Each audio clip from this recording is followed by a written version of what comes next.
ঢালিউডের জনপ্রিয় নায়িকা শবনম ইয়াসমিন বুবলি সিনেমায় পা রেখেছেন শাকিব খানের নায়িকা হয়ে। পেয়েছেন দারুণ সাফল্য, নিজেকে প্রতিষ্ঠিত করেছেন ঢাকাই সিনেমার অন্যতম নায়িকা হিসেবে। নিয়মিত তিনি কাজ করে যাচ্ছেন বৈচিত্র্যময় গল্প আর চরিত্রে। জুটি বাঁধছেন তরুণ নায়কদের বিপরীতে, এর মধ্যে অন্যতম আদর আজাদ।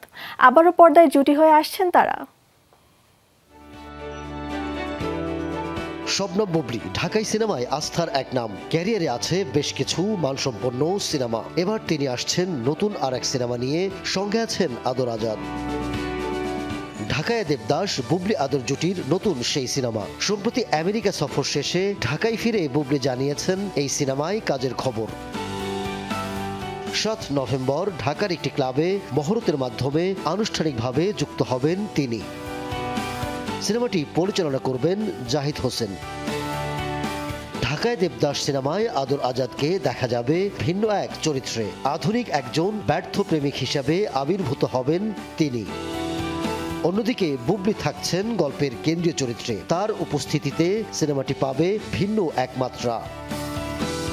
এর আগে বুবলি ও আদর আজাদ একসঙ্গে অভিনয় করেছেন তালাশ, লোকাল, পিনিকের মতো সিনেমায়। তালাশ, লোকাল সিনেমা পেয়েছে দর্শকের ভালোবাসা। পিনিক আছে মুক্তির অপেক্ষায়।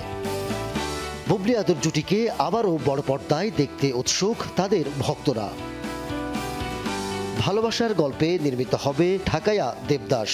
দ্রুতই জানা যাবে কবে শুরু হচ্ছে শুটিং, কবেই বা পাবে মুক্তি।